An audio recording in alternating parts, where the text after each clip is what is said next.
Good evening and welcome to Stupid O'Clock News. I'm Lewis Lee. Being one of the richest men in the world doesn't mean you're popular. In fact, it can often lead to envy, resentment, and jealousy. Such is the case for Jeff Bezos, founder of Amazon and commercial spaceflight company Blue Origin. Next month, Bezos is scheduled to fly aboard one of his New Shepard space capsules on a suborbital flight. He will fly with his brother Mark and two unnamed passengers who won their seats in a bidding war. Now comes the resentment. Change.org is currently hosting a petition calling for Bezos to not return to Earth after his flight. The petition jokingly urges potential signers that, quote, the fate of humanity is in your hands, end quote. In fact, some who have signed the petition have also recommended that Bezos bring along Elon Musk and Mark Zuckerberg as passengers. That's the news. Let's start the show. Good night, everybody.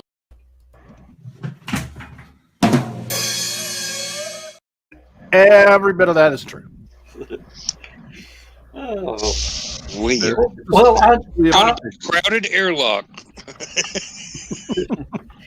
I actually saw a video to where Zuckerberg got, I don't know if he told on himself or just had a Freudian slip or whatever, but he goes, I was human at one time.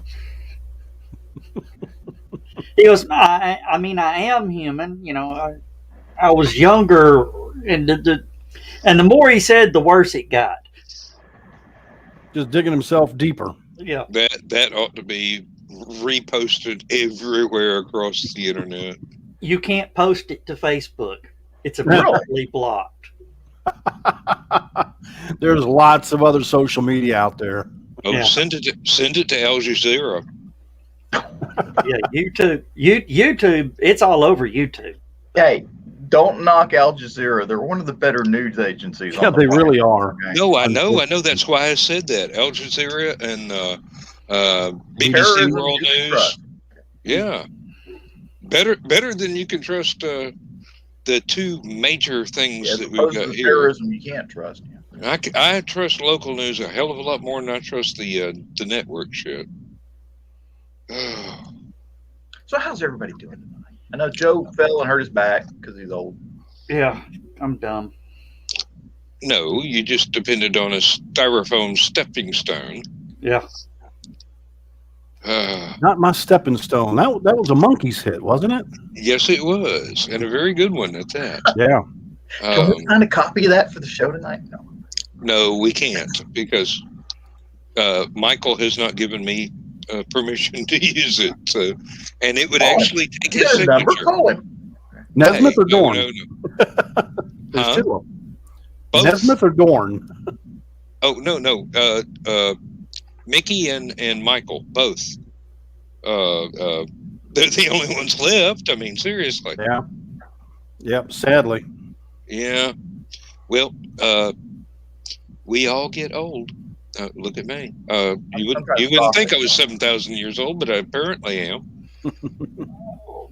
Well, I want to say hello to everybody.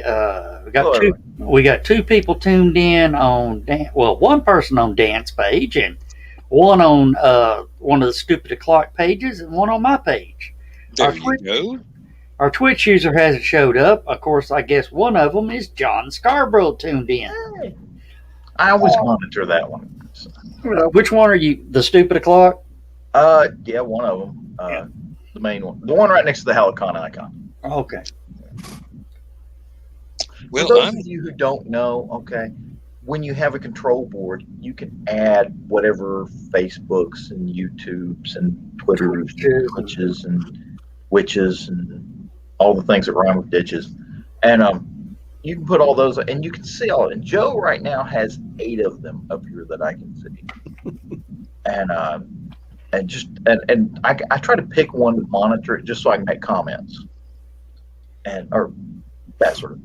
And he keeps adding them. So. Well, I gave him permission to add my 3. So yeah, it's okay. It's no big deal. So I heard a great joke this week. Why are we on Armchair Rocket Science? We're not supposed to be on Armchair Rocket Science. Are we not? No. Not Are we for not launching this. a rocket? Did you leave it up from the last launch? I don't know why it did that. Let me go ahead and pull that down. Yeah, go I was ahead. thinking Yeah, there were too many of those up there. yeah. You're going to have to go back into the archives for ARS and delete that one. What actually managed to be recorded? I got the Rocketeer up here. We can keep it on Armchair. Nah. You've got the satellite thing, the tracking station. So. Hey, David Bowie's sending me texts. All right. Okay, I guess I was on Stupid O'Clock. The pictures changed for some reason. I don't know what the hell's going on. Good question. I see two of them that have the same icon. I don't know why. Yeah, I don't understand that either myself. One's a HallowCon, and you got two HallowCons up. You got a Joe McNeil HallowCon. Oh, one of them. And a HallowCon. One of the HallowCons might be the Twitch thing. I'm not sure. I haven't No, looked at those are that. both Facebooks.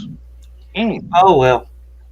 Oh. Let me see. We do have one Twitch that is a HallowCon. And then we got two YouTubes. One is Stupid O'Clock, HallowCon Stupid O'Clock. And the other one's Dan Hollifield's HallowCon Stupid O'Clock. And then, you see how confusing this is getting, folks? And here is the Stupid O'Clock HallowCon. I can't believe Carlene and Carl hadn't dropped in yet. Well, that's true. They might be busy doing something. Wait a minute. We got to call them. We got to call them using a mystic potion. Bloody Mary. Yeah. They'll show up now. If you say it 3 times, a bartender will bring you one.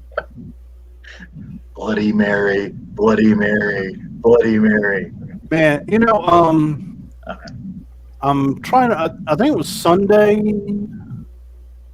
Denise and I went to Dave and Buster's for the first time, and we actually had a good time. We ordered food and we played some games, and she had ordered a Cajun shrimp dip that was really, really good, and I kind of wish I had ordered it. I ordered a hamburger. So anyway, last night we decided we wanted to go back and just get the shrimp dip. We were both going to order the shrimp dip, and we get there and we put in our name. They said it'd be about a 10-15 minute wait. So I went ahead and charged up my card. We went and played some games. By the way, I played the axe throw game. Mm-hmm. Got 2 bullseyes, dude. All right. Boom, boom. Yeah, but it's plastic axes into it wasn't the real axe into wood, right? I have access to a real axe. Would you like to see my accuracy, my friend? I'll trust you. Okay. So anyway, we wound up playing games for a half an hour, and I keep waiting, to get the text from the maitre d' to sit down. So finally, we went and we said, "Do you have the table for Lee ready yet?" "Oh, yes, sir." "Well, you didn't text me," and I'm reading her mind. She says, "Well, you wouldn't have kept putting money in my pocket in the games if I had." Mm-hmm. So anyway, we sat down and we placed our order. No shrimp dip; they were out. Oh. So the one thing that we went there for, we weren't even going to play any games. They were out of it. Look up the recipe online. I'm pretty good. Think I'm kidding. Give Google. I'm pretty good at reverse engineering recipes. I could probably figure it out, but it's just so much nicer when somebody else makes it for you. Oh, And then you don't have to clean up after. Exactly. Yeah. they even clean the table off for you Yeah. and do the dishes. Oh, Well, that was that's too worth the easy price right of there. admission right there. What do you Got mean? it fast, huh? I mean, it's basically just, butter and cheese and shrimp.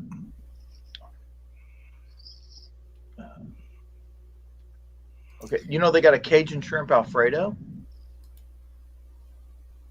Dave and Buster's? Yes. Sounds intriguing.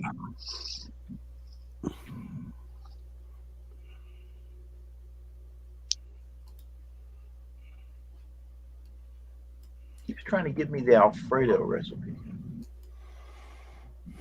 Alfredo, isn't that just cheese?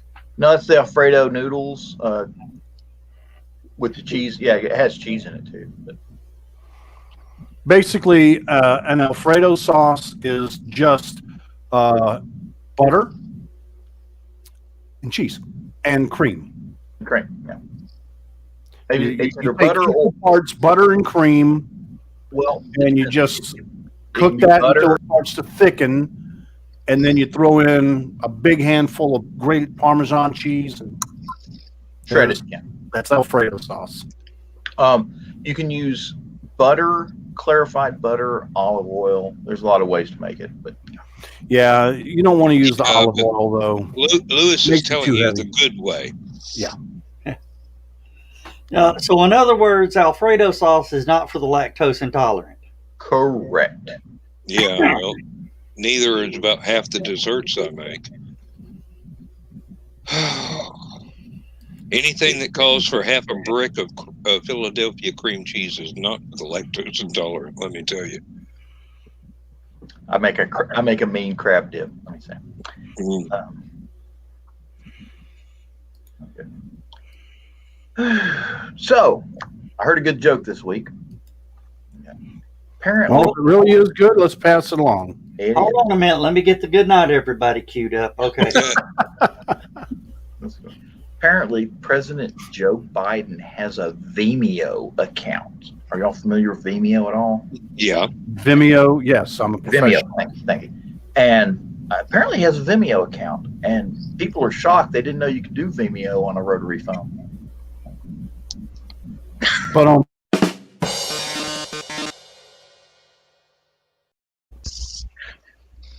I knew that was going to be necessary, but I didn't know it was going to be that one.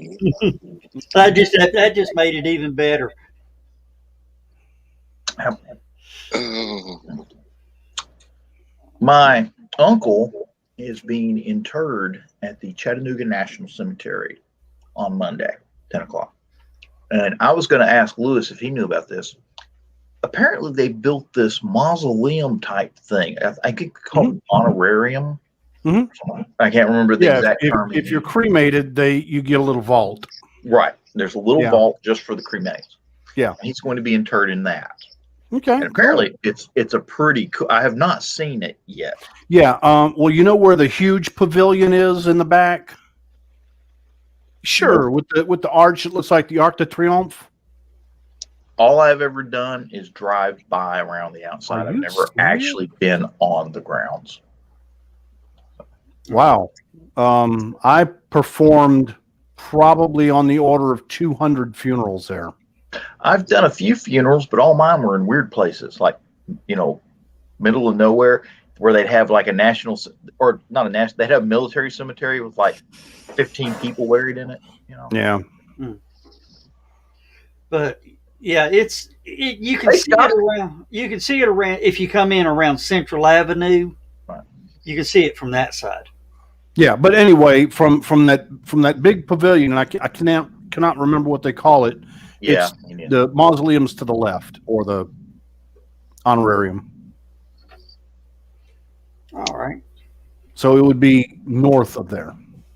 I apologize for being late. Oh, don't worry about it, Scum. Don't worry about it at all. There's this thing out there called real life that occasionally inflicts itself. Oh, this was complete BS. I was playing Among Us. That's real life. We just had a round that went really, really long because basically Among Us. If you guys didn't hear about this, Among Us updated from 10 to 15 players. So you can now have 15 players on a server instead of 10. Hi, Brian. And because of that, the games go a little bit longer than you expect. So I had a game that I thought was only going to go a few minutes, ended up going it was like 20 minutes or something like that. It's ridiculous. And I literally, while I was in the middle of the round, actually looked down at the clock and went, "Oh my God, it's 11. Like it's 11 right now. I got to be on this live show."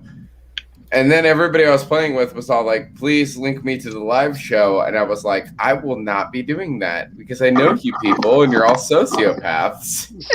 Really? You can watch it, but you're not going to be part of it. We got enough sociopaths on here. You can I watch. don't even want to invite them to comment. They're all something awful goons and they're lunatics. I mean, literally, the sidebar of this chat, if I link people to this stream, the sidebar of this chat would get filled with so many things that I don't want anyone. They can't be any worse than these people or those people.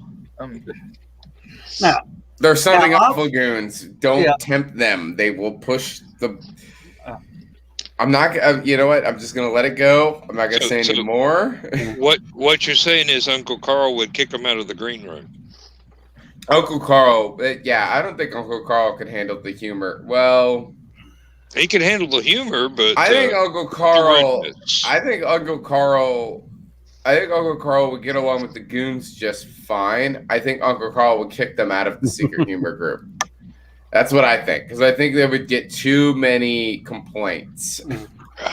Because goons can be like that. Goons can be like that. I've been a member of the Something Awful forums for a long time, and I've noticed that goons can be mean.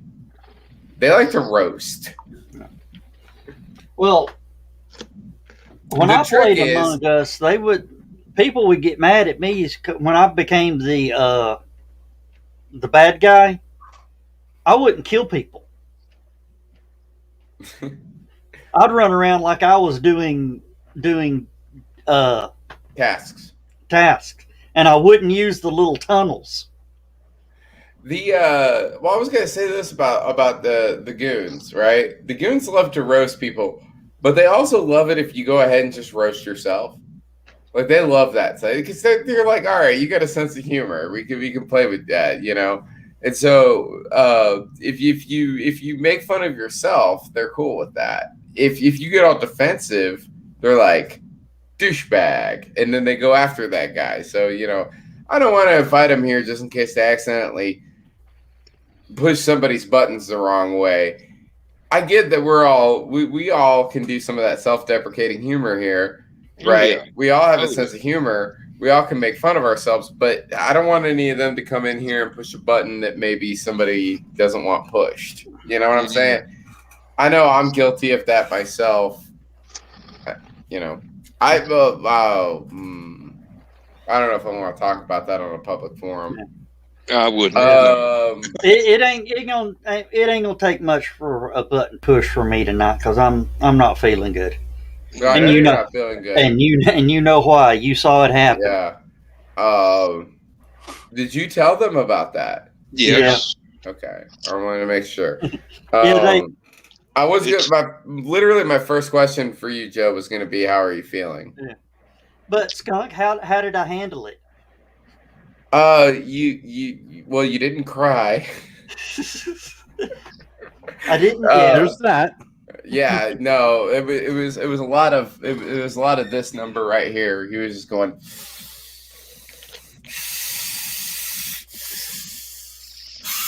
And I was like, "Are you gonna be okay?" Those were cleansing breaths, right? Yeah. Well, here's one of the things that I want to point out too. I want to. What can I use to point to? Here, I'll use this. So here's the T-shade sunglasses. You guys have seen these. My John Lennon glasses, or John Lennon, or the guy from the Doors. They both wore glasses. Morrison. Yeah, Jim Morrison. Both wore glasses like these, T-shades, you know, the round ones. But you can see the hinge on here, right? You know, you can see where the hinge bends back and forth like that. And so this right here, right? If these are if this is the legs of Joe, and this right here at the bottom where the hinge is, if this is Joe's ankle was doing that. And I was like, Joe, please move your foot. You're going to make things worse. And Joe pulled his leg over, and it was the most painful looking pull I've ever seen. Because his face just was pure agony the entire time. He's like pulling his leg up and over to get his foot out from underneath it, so he wasn't bending his ankle out of position. He goes, and that's the $1 million ankle. Yeah. And I was said, my- "What is it? What did it cost you $1 million?" And he's like, "No, it was $1 million to get it fixed." No, it cost me $1 million because Yeah. because I was working with the race team. The guy that took my place is now head of the paint shop at Rouse Fenway Racing. That's what it was. And but when he was moving it over, like I could just tell, it was like he was not having it. It was, but luckily, Joe, that did happen that unfortunate incident did happen at the end of when we were moving shit around. So Yeah, we were done. Yeah. we weren't done, but we were done enough. Turned into Now- about as done as you're going to get. Yeah. Yeah. Yeah, we And were. then I figure 2 weekends from now, Joe, we're gonna go down to the storage unit. Maybe the Sunday or maybe the day of the next meeting. That way When's I've got everybody. That way I've got everybody in. When's the next meeting? 25th of July. All right, so we have 1 more month of this BS, and then we can finally get everything out of the storage unit. Yeah. I'm cool with that. Yeah, all right. Are y'all hearing that through my mic? Hearing what? A clickety. Yes. Yeah. Yeah. It's that. That's rain hitting my window. Wow. I was gonna Okay. ask if it was your window AC unit, because when I was over there at your place, your window AC unit was making that clickety clackety noise. Yeah. No, that's in the other room. That's the window here. That's the rain hitting the window. Rain hit my window. Wasn't there a song that went like that? The rain hit. Against my That's what it was. window. I can't stand the rain. Wait, Depend Dan, on the that was- artist and other references. Yeah. Dan, hold up though. That I can't stand the rain against my window was what? That might have been sampled. Because I know it from a rap song. No, it was That was- definitely sampled. It was a pop song back in the Like the 60s, 70s or 80s. Okay, because that Missy Elliott did Missy it. Elliott Seal sampled did it. Yeah. Um, I can't stand the rain. the against my original one window. was by Ann Peoples in '73. Superfly. 73. That would be the one that I would be familiar Yeah. Well, you know what, Dan? You know what? Expand your horizons. Listen to some Missy Elliott. I'm sure you'll like her. with. Missy Probably Elliott. would, yeah. Missy yeah. Elliott's pretty cool. Tina Turner did it also. Okay. Super yeah. fly, Yeah. super, I super, do super remember fly. watching that video. Um, On the other hand, Skunk, if you ever have a chance to look up Samantha Fish, I do believe you would enjoy her performances. hey, Hey, as long Legend as of it's not, Traveling TARDIS. This is Chattanooga. We have gold bond powder. Yeah, Yeah. we use Gold Bond around. hey, yeah. Get your brand straight. Literally, the 5 of us right here. Raise your hands on camera and show who here. If you have to use a medicated powder, who here is using Gold Bond? I'm a stockholder. I swear by Gold Bond, especially the Gold Bond mentholated. Ooh. That's the good stuff. Oh yeah, put a little bit of that in your jock strap. You'll be dancing to work. Hey, Zing! Brian. Brian's Hey. on fire Hold up, tonight. Brian. Hold up, Brian Brian. K. Morris. Brian, Good night, everybody. Brian, hold up. Actually, you know what? This is what I'm gonna do for this. This is what I'm gonna do for this, Joe. Hold on. Calling on cars. Shot. Brian, seriously, you don't want to be talking about foxes smelling their own holes when I'm around. Okay, I can bring up some artwork. Uh-oh, the fight's on. Oh, I did. You do it. Oh, Joe. Right. yeah. Let's go. Hey, Christian. He lives with Cookie. You have no chance. Yeah, you're done. You lost. You lost 30 years ago. Before he was born. Oh, And it's no offense to Cookie. That is no offense to Cookie whatsoever. But I've seen the way that Cookie talks to Brian when they're just joking around, right? They're just joking around. I would hate to see the way Cookie is like if she's pissed. Oh, Nicholas. Hey, Nick. Oh, No, skunk rocker, deviant fart. Oh, Now it's on. Okay, oh, You definitely. need to write that one down because if we ever develop a furry video game, and that could be one of your secret powers. I want to point out that there is Mugen characters that some furry artist drew up, and one of them was a skunk, and she had fart powers. I also want to point out that every character that this guy was drawing up for Mugen was morbidly obese. Great. I just want to. That was the whole point of this. Morbidly obese. So, and she farted on everything. That was her whole deal. I think we'll leave those two in the comments. Okay, what's the date today? The Juneteenth. 19th. 19th. It's Juneteenth. Yes, it's Juneteenth. Hey, did we talk about that at all? No, we haven't You yet. go ahead and talk We about haven't it. yet. It was just signed into law as a national holiday. It is. Ladies and gentlemen, this is the first HallowCon since that happened, and is not HallowCon, but the Stupid Clock that has happened and it's happening on Juneteenth, as Juneteenth is now a national holiday. So Juneteenth is the holiday that is in celebration of the freeing of the slaves. The From Emancipation The Proclamation. Emancipation, Mhm. the Emancipation Proclamation, the freeing of the slaves from the Confederacy. This is an awesome day. This is something to be celebrated. I'm glad that it's a national holiday now. You got a whole 31 minutes. Yep. It was when they Galveston, Texas, was the last city to find out about the Emancipation Proclamation. To Joe, find do out you or remember- to recognize that it actually existed. and Well, accept it. it was forced upon them. Yeah. Joe, did you remember when we used to play trivia? But Amigos. Oh yeah, When Mark was hosting, right? yeah. Well, there was one night we went up there. You weren't there. You weren't there that night. But it was one night we went up there, and there was a question, and I don't remember exactly what the question was. But it was something like, what was the last state?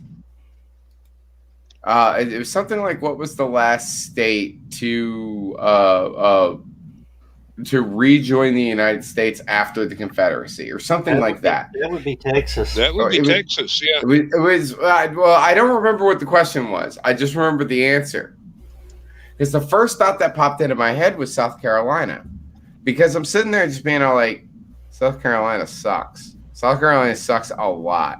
Like, South Carolina is still pretty racist today. I would Yeah. imagine it would be South Carolina. And my buddy went, it's Georgia. And I'm looking at him going like, dude, it is not Georgia. Like, Atlanta is a part of Georgia. Like Atlanta is there. No, it's not Georgia. There's no way. It's too good of a state for that. It's not Georgia. And I kept arguing with him, and he was like, no, I'm telling you, it's Georgia. And I'm like, you just want to say Georgia because you grew up in Georgia and you think Georgia's super racist. It's not racist. I'm telling you, it's not Georgia. It's going to end up being like South Carolina or Texas or something like that. And then Mark Michael read out the answer, and it was Georgia. And I looked at him, and he looked back at me, and he was just like, I told you, dude. I was like, you can't even do fractions. I don't want to hear it. Your bullshit. I was tutoring the boy in fractions at the time, so I could say that to him. You know what I mean? Oh, John, heavens. I got a question Yes. for you. How about Yeah. them tamales? That's what I wanted you to ask me. I'm driving back from my Uncle Jim's apartment with my mom. Okay, we've been cleaning all day, and the traffic on the freeway was horrible. Yeah. So I went down Rossville Boulevard. I'm driving down there, and I used to work down on Russell Boulevard, so I used to drive about it. And I was looking at all the things that had changed. And we're driving down there, and I get down to about 48th Street, I think it is, 48th, 49th, somewhere. Yeah. Hold that thought for a second, John. Who has the wind blowing into their mic? That's the rain on my window. No, it's definitely wind on a microphone. Yeah, wind on a microphone for sure. Well, hang on. And I can hear it, so it can't be me.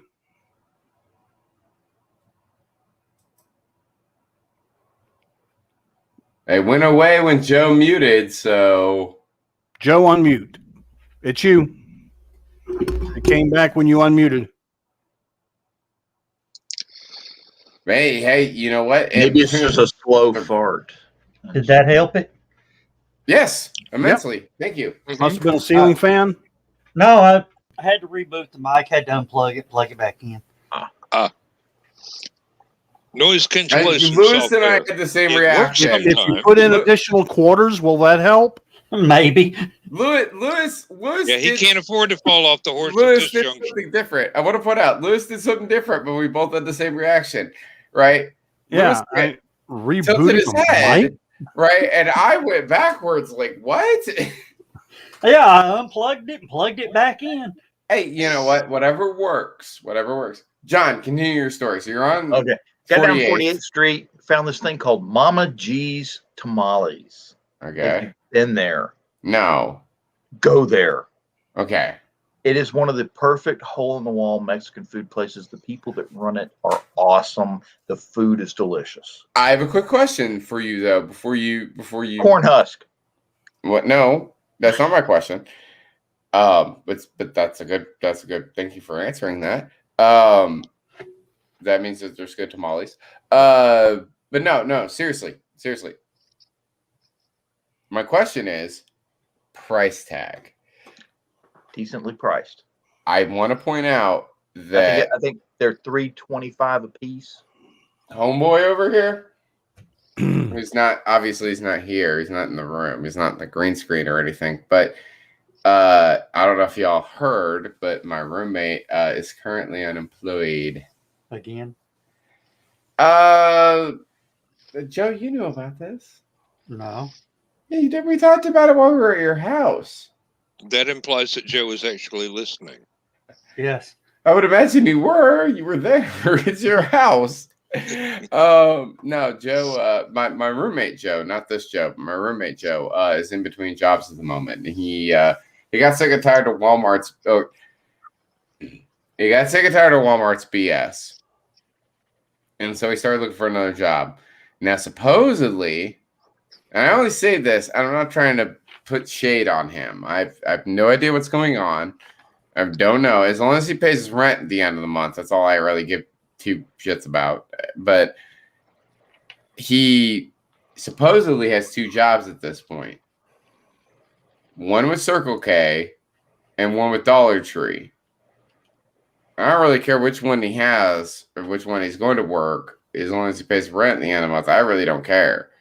That's all I'm worried about personally, is paying the bills. I'm trying real hard to be nice. I'm not saying something. But. Well, Brian, I don't have a wife. I don't worry about those problems. That's a married man's issue, not mine. Was that the tamale shop? That's the tamale shop, Mrs. G's. Oh, that's an old golden gallon. It is an old golden gallon, and it's right there at 40.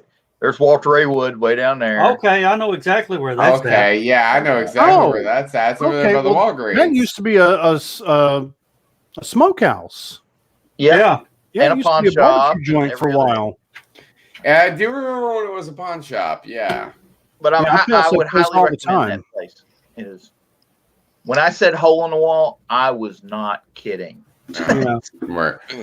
Trivial Speaking of question. holes, I got pee. Trivial question. Does anybody know whether the canned grocery store tamales have the corn husks on them? Most of No. them are paper. Yeah, they're paper. You talking about the Hormel? Might have been. I don't know. My It's mom been a loves long. those things. You know, It's been a long, long time. They're good. Get those during the pandemic. Yeah, they're good in a pinch. Now tell me this, Mama G's, is it more meat than masa? Depends on which one you get. Because they've got chicken, they've got pork, they've got a jalapeno and something. I can't remember what it was. I wish I'd had my camera with me. I'd take a picture of it.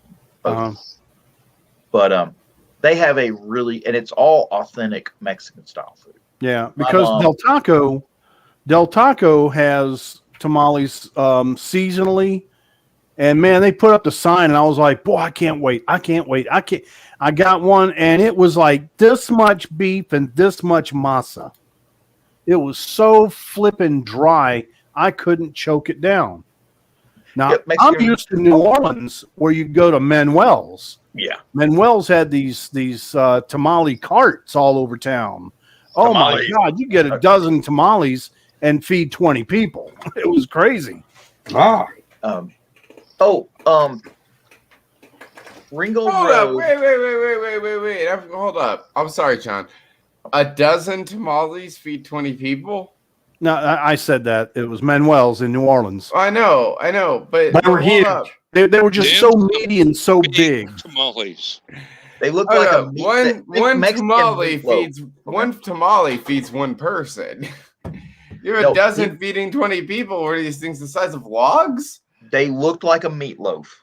Yeah, really, like a meatloaf.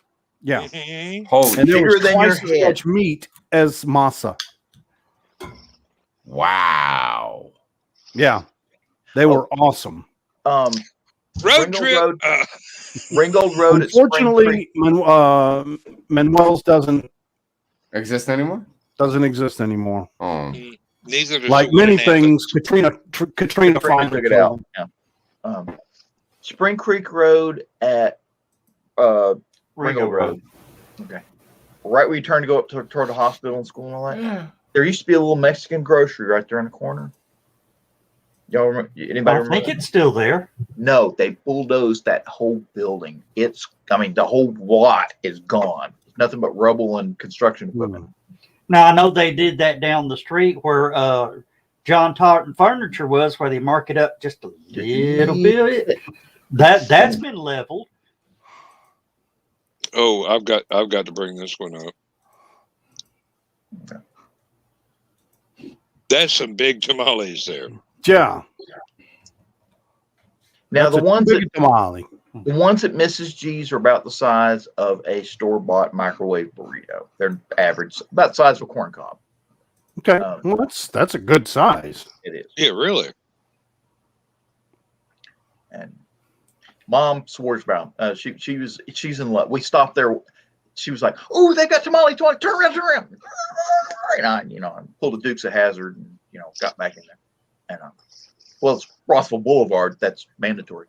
And really, if you're not jumping the railroad tracks, you ain't driving. Hello, Keisha Acuff, and thank you for the big heart. Of course, people. Of course, glasses, girl. Okay. Yeah. Well, she has glasses. Evidently, she just don't have them on tonight. Or maybe she's talking about beautiful souls. Beautiful soul. Okay, I can live with that. Okay, well, I know she's not talking about me now. Oh. I hate to say it, but you shouldn't have done that. But my new office chair is not as comfortable as my old one. I thought your chair looked different. I didn't say anything about it because you're wearing that black shirt, but Yeah, I got a new chair. Evidently, you need the little donut pad in it. It needs something. And my mom got this thing for her chair. It looks like a mushroom that's made out of like plastic netting. Yeah. Well, this thing has a seam right across the middle. And not only is it the padding thin, this seam will pinch your butt. If you move around, it pinches your butt, and I'm just not into that shit. Maybe that chair likes you. That's not a good endorsement for the chair company. Sexual harassment for a chair. We're gonna have to do with that commercial. Your chair pinched my butt. I'm suing you for sexual harassment. Mm. Oh my God! I had to take the sexual harassment training at work last week. Everybody in the corporation had to take it. I was not singled out, as odd as that may seem. Oh God, I used to hate that in the Army. We would be in all male combat units. They didn't have females in our units at all, and we had to go to sexual harassment training. And it's like it was mandatory. You can't get out of it. Yeah. Who are we going to sexually harass around here? You know, Each other. You'd be surprised, big boy. Yeah. Uh, That ain't the Navy, Lewis. Oh, John, I was thinking of you when I saw this clip on YouTube today. Oh There's this Bradley fighting vehicle, God, I hate Bradley. and the back was opened up, and there's a guy with a ball bat standing, and these people were screaming inside it. And all of a sudden, two female army cadet or recruits or whatever they were come running out, screaming like something was about to kill them. And then a raccoon comes out behind them and chases them. How the raccoon got into the Bradley, I don't know. Food. That's the answer right there. Food. Okay. Well, the problem is, as the camera was coming up, the door was coming open. So evidently, it climbed in while they were already in there. Possibly. I've seen a guy have they were driving down in a Bradley, and they had all the hatches open. They were down in the gunner seat, so the seats were down. Yeah. They're driving down the road, and there was a possum in the tree above them. And as they came down, the hatch smacked the tree. And possum drops in right on the track commander, dropped into his lap, rolled off into the turret bucket. And when the turret's in operation, there's a door in the bucket they close and lock. And as long as the turret is in operation, you can't open that door. You have to lock and secure the turret before that door can be opened. Because if it's open and you got a hand in there, you'll lose a hand. So he's trapped with a possum. Both of them. There's two guys in there trapped with the possum. And the possum is not amused. They seldom are. The possum is not impressed with the Bradley ride. Okay. Where's my bucket seat? All he's wanting is out, right? Through anything that gets in his way, believe me. I think they made the possum a command sergeant major because all he did was sit in the Bradley and go.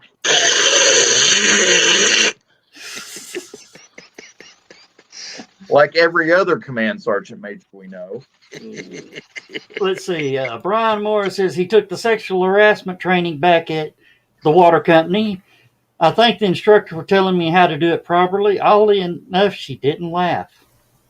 We went down to Camp Shelby, and they gave us a sexual harassment briefing. And, of course, we don't have any females in the unit at the time.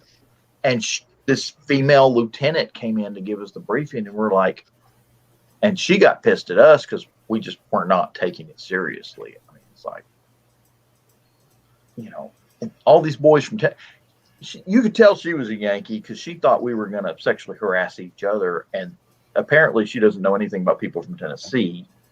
And nobody was going to do that to each other. And, you know, she watched Deliverance and thought that's why all of us are. Hey, that's what we should have done is brought banjos. I gotta remember that. You could frighten the crap out of somebody that way. She'll start giving the sexual harassment briefing, and somebody in the back of the room there. Ding, ding, ding, ding, ding, ding, ding, ding, ding. Paddle faster. You know, I used to go camping until the Gorge where part of that was filmed. Never heard any banjos. Evidently, I was the most dangerous SOB in the canyon. So. Because you were supposed to take the banjo there, Dan. Okay. It's your day for the banjo. Didn't they film some of that up on the Ocoee too?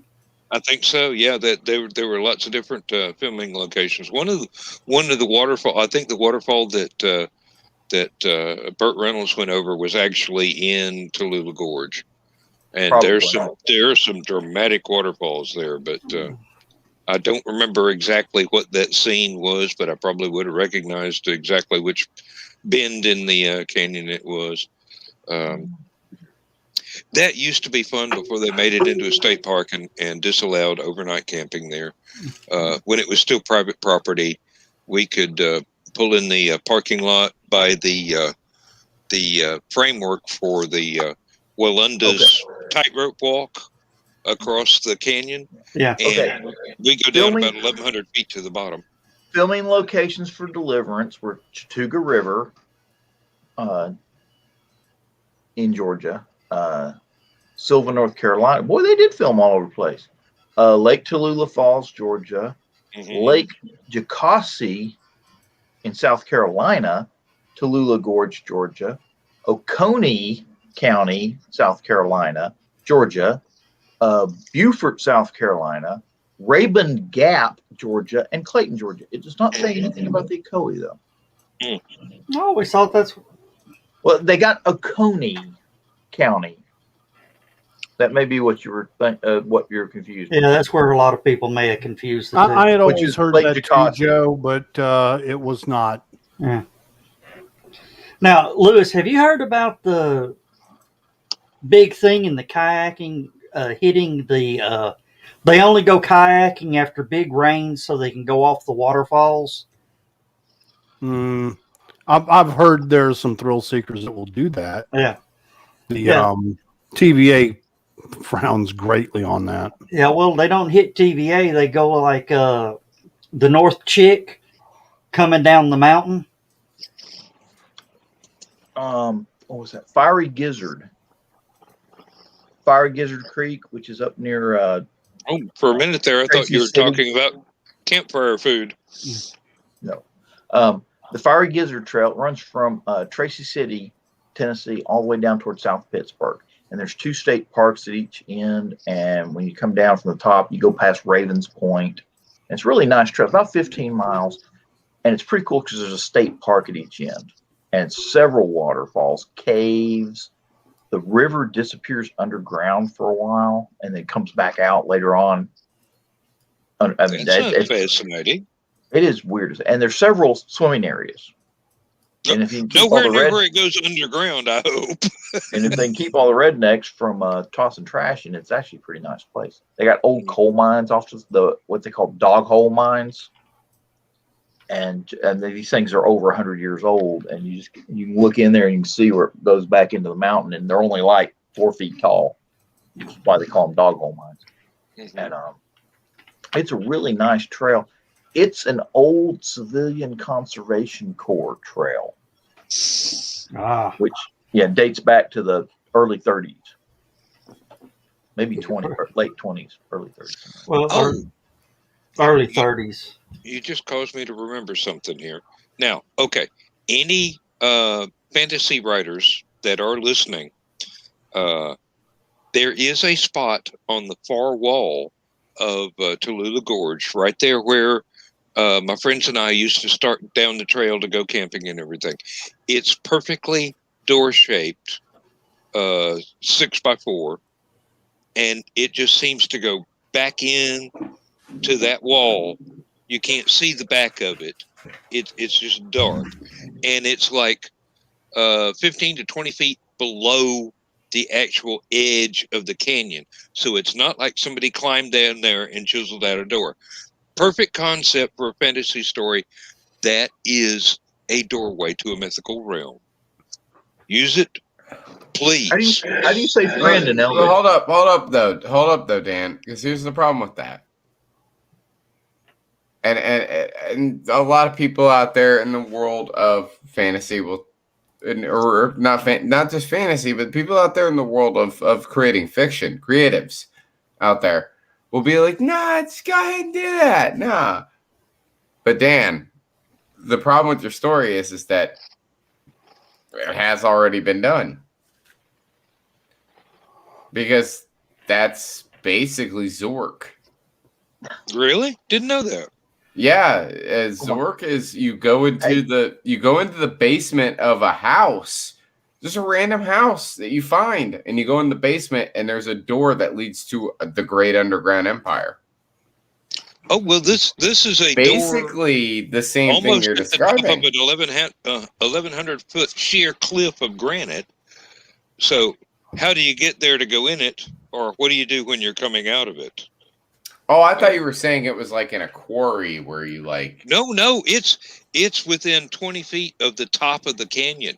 It is totally inaccessible by normal means. Very weird. You would Well, have that could be you a would have thing. to rappel down from the South Carolina side to get to it. Lewis has a thing he wants to show us. Let's see what that is. Okay. Speaking of doorways to another realm, hey Joe, you saw this in my backyard. Oh huh? yeah, I that put is so. That is so neat. I like how you did that. Thank you. A friend of ours gave us the door. They had replaced their back kitchen door. They gave us the door, and Denise had the idea of making a secret garden doorway. So let me see. Yeah. So this was in my garage or basement. So I put the wood. Now you can see how much wood extends below the bottom of the door.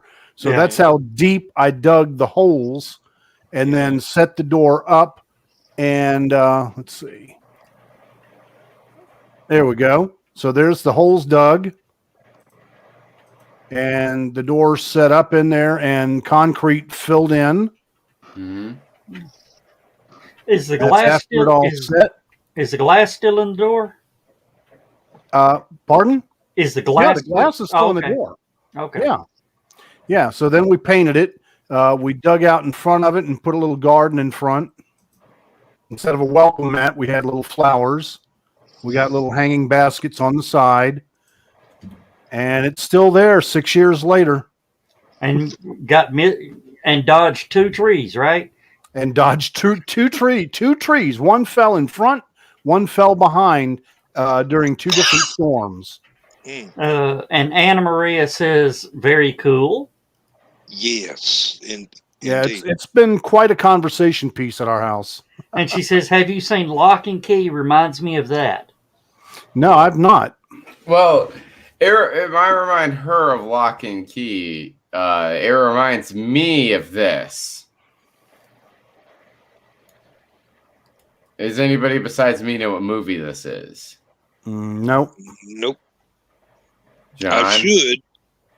No, I I don't, should, I don't but I recognize it. Joe? No clue. Really? This is a classic, guys. What? Phantasm. Okay. Oh. That explains why I don't know. We're getting some heavy rain down here in Ringgold. No. If I were to do something like that, Lewis, I would make actually TARDIS doors. I was sitting there. I was thinking that guy looked familiar there, Skunk. I just couldn't place it because that weird picture. Well, I mean, it's a shot from the film. Like, it's the whole thing of like he's putting his hand into the gate. No, I just didn't recognize. You can see how it's cutting his fingers off. Like literally cutting his fingers off. It's just he's entering a gate to another world. Mm-hmm. I mean, as a writer, I'm very familiar with the concept, but yeah. Yeah, some kind of gate. Some kind of Stargate. I think that's been copyrighted. Ah, shit. Yeah, Actually- and you don't want to go up against the monster of Amazon to try to get copyrights. Yeah, Joe, really. what was that? Yeah, Amazon now owns Stargate. What was that thing that we found when we were cleaning the sheds? Which time? We We found Wasn't those that rough, that styrofoam balls. animation there? We found those styrofoam balls that Oh. were specifically for Timegate. What were Yep. those? The Gawold challenge, the Jaffa Challenge of Honor. They were the Gawold grenades. And what were they for? What did you make them for? Made them for Timegate. And what was the purpose of making them? What was that for? One of the crazy games that I play at the conventions. Yes, and it was one of those things that Joe did prior to becoming the head of HallowCon. Joe did at a lot of conventions. Oh yeah, Basically the same game. Joe running games all over the place. Basically the same game, but it was something that was born at what was it? Fantasy-Con. It was born at Fantasy-Con as a joke. Yeah, it was born at Fantasy-Con as a joke, kind of evolved into its own thing, and its mainstay is HallowCon. Yeah. So that's where it really got popular, was at HallowCon, and it's kind of stayed there ever since, and we still have it. So if you want to know what we're talking about, you need to get your pre-registration. Well, is pre-registration up yet, Joe? Yes, it's up. Pre-registration is up. Put your pre-registration in, and call the hotel. Call the Econo Lodge in Rocky Face, Georgia, on Tibbs Drive. Call them up and reserve your room today. Yeah. For HallowCon, because you want to be there. And everybody here is going to, well, Lewis, I'm not 100% sure about, but everybody else is going to be at HallowCon this year, right? They're going to try. Lewis? Yeah. Are you planning on being at HallowCon this year? I'm planning on it. Awesome. Yeah. We understand if life gets in the way. Yeah. It's not life getting in the way, but damn Wings Over Georgia's the same weekend. Hey, wow, everybody is scheduling everything for the last weekend of October. It's actually kind of pissing me off. Yeah. Skunk, holiday weekend. Since you have brought up the game, I'm still mad about you for something in that. I didn't do it. And you you did. You did. Go again. Don't you start with me. Yes, I'm gonna start and I'm gonna finish it too.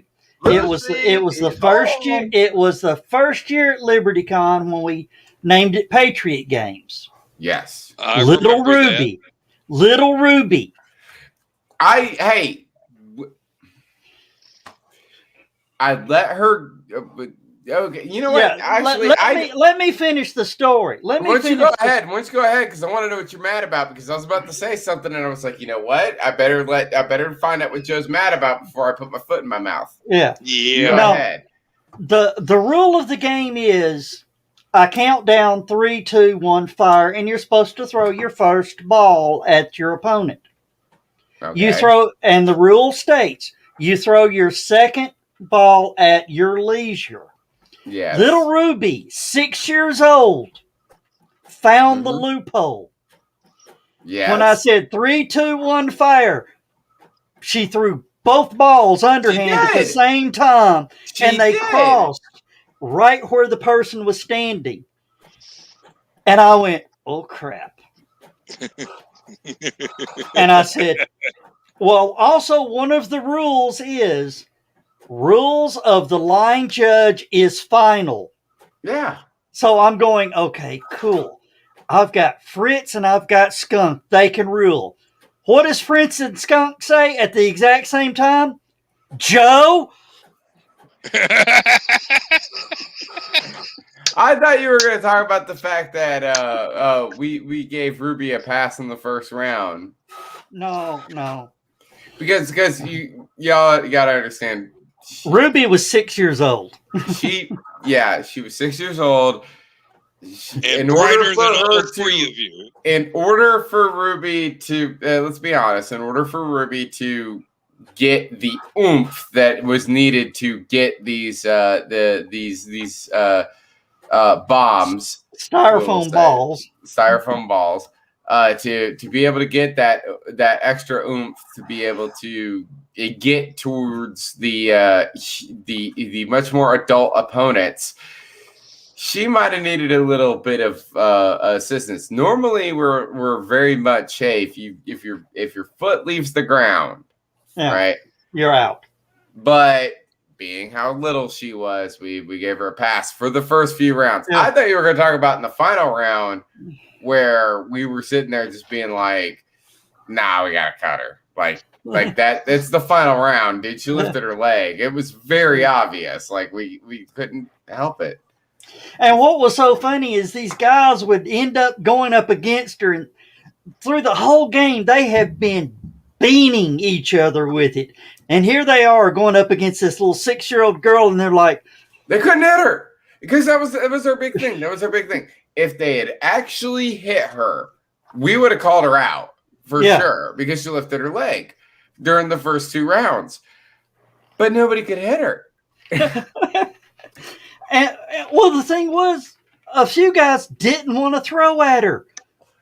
It was like, no mercy. It's a styrofoam ball. What is she going to do? Cry? She's going to cry for getting hit with a styrofoam ball? She knows what she was getting into. I don't care. Yeah, but Lewis, that's the reason why I was a line judge.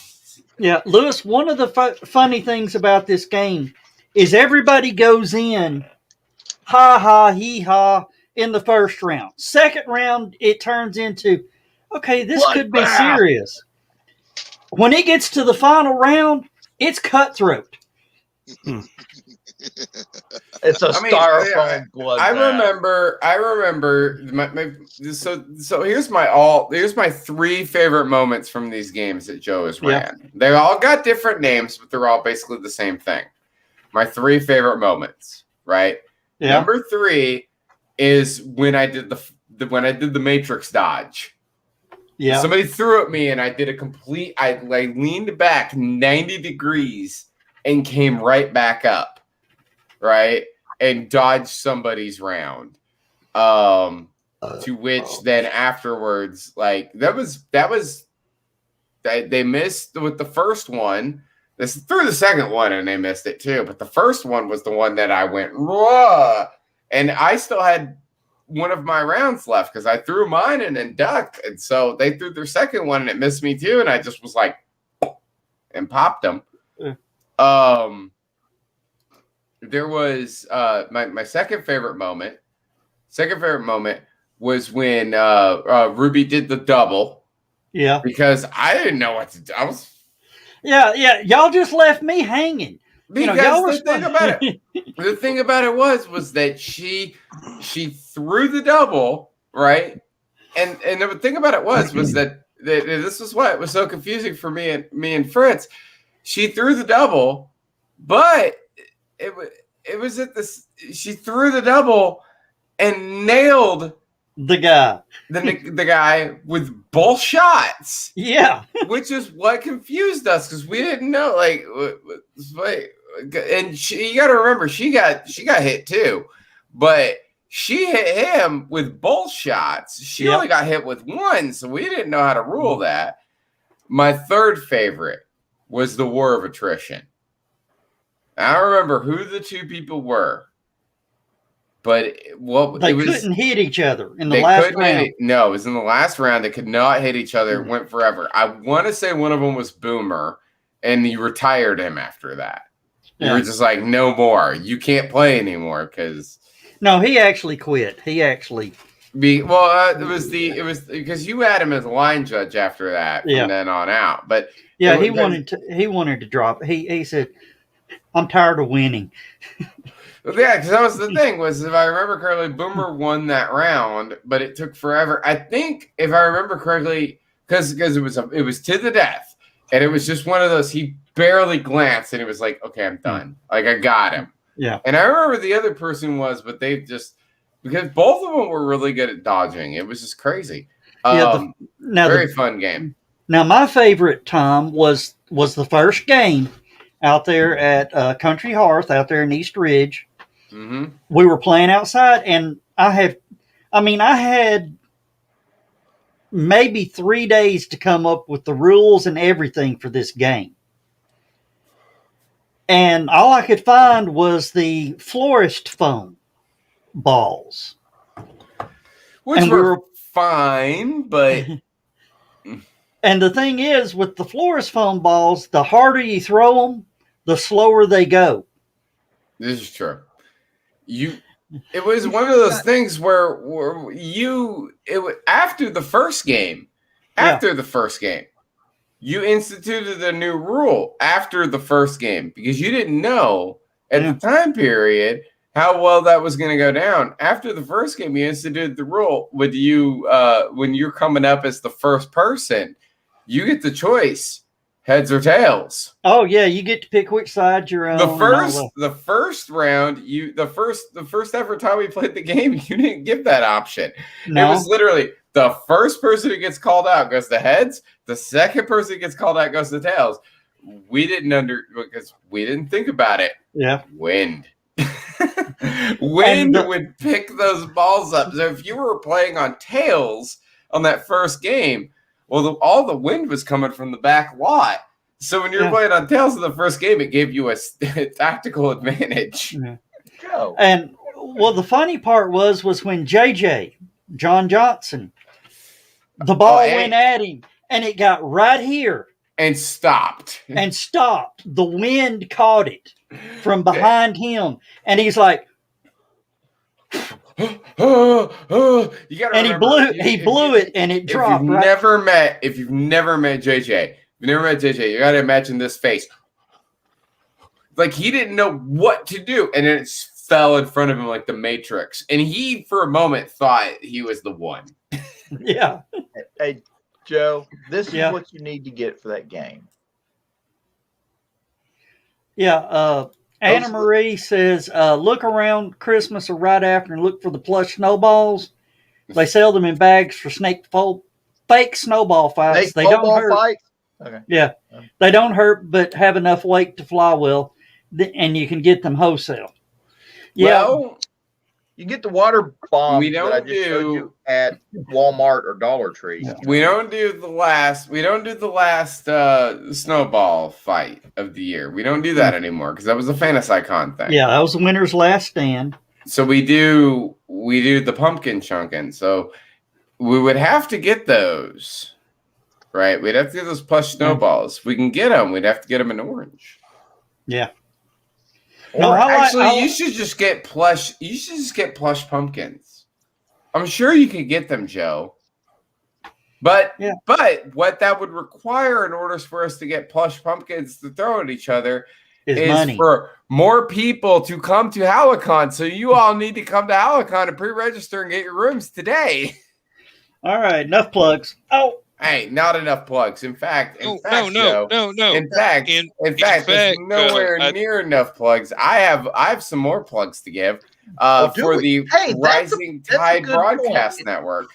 There you go. Do the Rising Tide Broadcast Network, which is Stupid O'Clock and Armchair Rocket Science, are proud members of the Rising Tide Broadcast Network, where a rising tide raises all ships, and that's what we do when we're here. All times are Eastern. This is our program schedule. Ladies and gentlemen, on Sunday, we have Comics, Chaos, and Sass at 10 p.m. on Facebook. Monday, never mind the Furthermore at 10 a.m. on Facebook and YouTube. Tuesday, Clever Title Pending at 8 p.m. on Facebook and YouTube, and TED Talks at 10 a.m. on YouTube. Recent TED Talk episode involving our friend here, Dan Hallfield. You should go watch that one. Wednesday, never mind the Furthermore at 10 a.m. with Facebook and YouTube. Thursday, TED Talks at 10 a.m. on YouTube. Comic Book Spectrum at 7 p.m. on Facebook. Creative as Hell on 8 p.m. on Facebook and YouTube. And our own show, Stupid O'Clock, at 9 p.m. on Facebook and YouTube. Friday, never mind the Furthermore. You know what? Damn it. I do want to point something out real quick.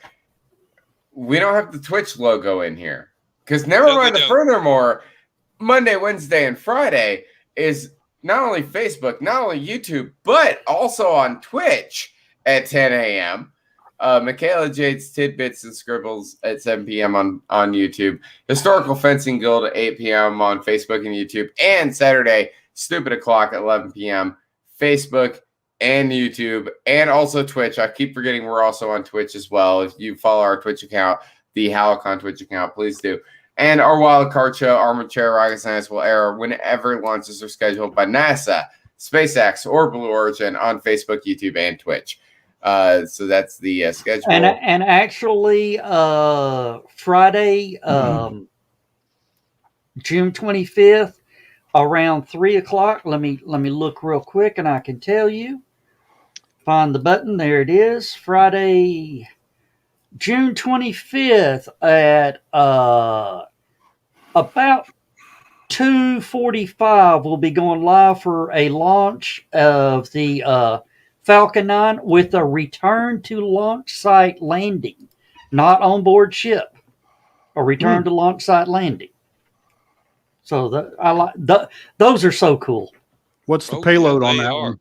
It is a Transporter 2. It's a rideshare satellite. Well, trivial point, there are some new Rising Tide shows coming out. Wait, Dan, before you continue, are you NDA'd on this? Nope. I have permission. All right, tell us all about it. Last Man Standing is, according to Brian, now part of the Rising Tide Network. And there is a new show under production that is all about conspiracy theories that I am not at liberty to discuss the title or whatnot or the time frame, but it's in the works, and it will be somewhere in the middle of the week, I do believe. And there are also others that I am not privy to because I'm not a member of the Privy Council, so I don't have to watch the king take a shit, you know. All right. I'm going to have to jump out of here, guys. Oh, I might be back in a few minutes. I'm going to drop off for a few minutes. So I'll be back. all right, Joe. And when he makes that face, I worry a lot. I'm very worried about him. I'm actually gonna. I think I'm gonna go ahead and jet as well. It's just gas, Dan. I've actually had a really long day. I had to get up early and go work with Joe. Yes. Okay. I had to get up early and go work with Joe, and then after that, I had to go do some other things. I'm very tired. I remember Cool World. Yeah, this is a good movie. But yeah, it's midnight. So I'm gonna go ahead and jet. Actually, I just wanted to pop in for a few minutes and say hi to everybody. Love y'all. Thank you so much. But yeah, I'm actually pretty tired. Not just that's something. So I'm gonna go ahead and go. All right. Okay. Good night, Skunk. We'll miss you. Skunk, before you leave, yeah, just want to say one thing. I may have come into an extra laptop computer. Okay. Did you ever get your laptop fixed? No, I bought a new one. Oh, okay. Yeah, I knew when that laptop. I mean, that laptop was like 10 years old, man. It was time to get a new one. So I just went and bought a new one. I said, screw it. And technically, that laptop is broken, but it's not broken. The new one? No, the old one. It's got a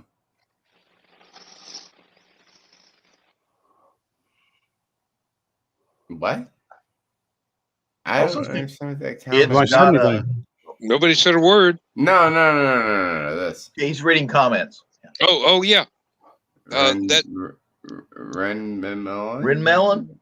She's a Runefest melon? What? No. I don't know what that comment means. Don't talk bad about the lady. She's the only one that can wake me up when I go to sleep on one of these shows. What is a Ren melon? Ren million. I don't know what that means. Okay. Thank you. I'm glad. I don't know what that means, but dresses as a melon at Renfest. She means a good thing. Look her up. Renmelian is her name online. I gotcha. Okay. If you look at the Patreons for I was close. Rising Tide. Renaissance Chameleon. Okay. Yeah. Listen, here's the last thing I'm gonna say before I go to bed. I'm too tired for this bullshit. No, what are you doing here? Because we're full of it. I want to thank everybody for tuning in. Right after I got done helping Joe with his stuff. I had to go do other stuff, and I'm very tired. I've got a lot of stuff I got to do tomorrow. Go get some sleep before Monday, so I'm gonna go ahead and get some sleep. I'll tell y'all later. Good night. Good night, Scott. I've been telling people all week to go get some sleep. It looks like Lewis took your advice. Almost. I've been up since 7, so. Oh, yeah. I finally got to sleep in today. I've been getting up like 7:30 all week. So. I think I woke up about 9:15, and Lindsay and I got out of bed about 10. And I'll take a wow. no, that was me. We went outside and started tearing down more chicken wire from the old cat pen. Is that what the kids are calling it this day? Tearing down chicken wire. Hey, well, now she can walk out the back door of the house, take a hard left, and reach the spigot to turn on the water so she can water all of her flowers and everything without having to make like a whole huge trip through what used to be the door to the cat pen. Yeah. So that impediment is gone. And sometimes Joe gone for the night, or we just not for the night. He said he might be back. Better. Yeah. So so I'm cleaning out my uncle's apartment. Okay. And he's got a laptop on the table. It doesn't even have a password on it. Okay, so we brought it up, and he didn't have that much on it, which is odd because he reads a lot of books, and he had one of those programs where you read books online. Mm-hmm. But he didn't have any books in it. And then he had another laptop in his apartment. It was a Chromebook. I don't have much experience with it, but we powered it up, looked at it, and it's got somebody else's name on it, and you have to have a password to get into it. So either somebody that lived in that apartment he was in, the apartment building he was in, left their laptop at his apartment, except that the power supply was up underneath his computer desk, so he was using it at one point or time. Or he bought it from somebody and they never gave him a password. That's going to be a little bit tricky. No, I know people. Okay. Well, yeah. Hey, I know NSA type people. Okay, I can get a computer cracked real quick. So good to know. Not that we're going to leave anything laying around for you to get a hold of, but that's why it's good to know. Well, let's put it this way: he's a prior service Marine, and he had to decide between NSA and CIA. And the NSA pays better, and you don't get shot at as much. So. Okay, the lesser of two weasels. Ooh. Hey. You might be a lot more accurate than most people know. Okay. It's the danger of being a natural born smartass. Let me tell you. You heard about the Colonial Pipeline got cyber hijacked, and they had to pay money to get their computer back, right? And then they got half the money back because part of the Bitcoin vault, whatever you call it, part of it was in the United States and got hacked by the government. And everybody's wondering, how did they get the encryption for Bitcode? He knows how. let's just say it's a lot easier than people think. Yeah. And strange enough, it's money. Well, I mean, did you see a couple of weeks ago all these cyber criminals got arrested? Well, not cyber. All these criminal syndicates got arrested simultaneously in dozens of different countries because they all thought they were communicating on a completely secure communications app. The communications app was written by the CIA and the FBI and MI6. They all work together. I can't believe that many different government agencies were able to work together and nothing leaked. That's what I find amazing. Really? Okay. Are you're familiar with the Enigma device that the Nazis used in World War II? Okay. Yeah. There was a One company that Alan Turing cracked. Right. That was originally an American company that built that thing. Really? The U.S. military didn't want it. So he sold it to Germany. Okay. Well, please tell me it wasn't Howard Hughes, because that would be 2 strikes against the old bastard. Yeah. Now, the thing was, it wasn't that big a deal. They needed somebody to build the machines, so he went to Germany to get them to build it. And of course, Germany liked it and started using it. That same company started building a newer version of it, basically, an electronic version as opposed to a manual version. After World War II, and everybody started using them. It was supposed to be even more secure than the one the Nazis had. Everybody started using them, except Russia. Russia didn't trust the damn things. And it turns out every embassy in the world had these things that they were sending secret documents on. And it turns out the CIA was one of the backers of the company, and they put a back door into every one of those machines. And we're reading everybody's diplomatic messages. And that's one of the main reasons that somehow or another, Russia knew and didn't want to have anything to do with it. Well, Soviet Union. I don't know if it's actually Russia alone or the entire Soviet Union, but it didn't work as well. Even though the Soviets weren't using it, everybody they were talking to was. So what happened to Skunk? Went to bed. He was tired. You worked him too hard today. You're tired of watching you fall on your butt. Oh. Nice to meet you, Anna. Please don't, please don't be a stranger. Come back anytime we're on. You're more than welcome. Shoot, one night we might even talk you into coming and being one of our guests. She is a very delightful lady, let me tell you. Oh, yeah. And hey, Bill, welcome. Welcome from the Sheraton Hotel in Mount Prospect, Illinois. All right. Yeehaw! That's where the Blues Brothers got their police car from. What, Mount Prospect? It was an old Mount Prospect police car. I remember. She said she wrote down Mount Prospect, and I'm like, where did I know that? No, wasn't she? That's Bill. That's Bill. Oh, and yep, I have shot him the introduction link to get here.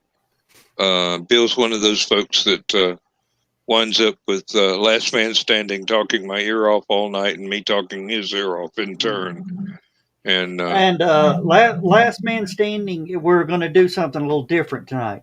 We're actually going to sign off of the Stupid O'Clock channels, and as the credits roll on this show, Dan is going to jump over and start Last Man Standing on his channels.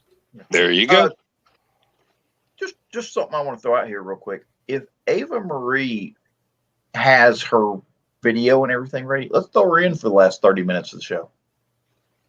Yeah. Anna, you're invited. Didn't she just say goodnight? Yeah. Did she? Oh, got a bell. Okay, I'm sorry. Yeah. All right. Yeah. Just start shooting her an invite. You're invited.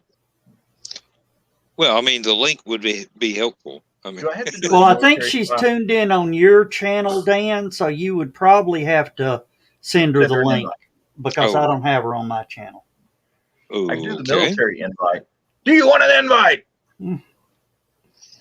Knife hand and everything. Okay. For those of you who don't know, in the military, pointing at someone like this is considered rude. So when the military points at someone, they do the knife hand thing. Apparently, this is an insult in certain countries. Okay, she says she's still here technically.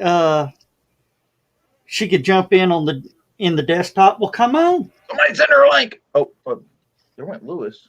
Look, he didn't leave. He just killed his camera for a minute. Mm-hmm. Oh. Oh, Yeah. Joe, I worry about you so much. Oh, don't worry about me. I'm just I didn't crazy. think anybody wanted to see me blow my nose. Thank you.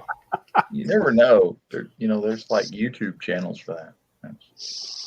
Let them find them.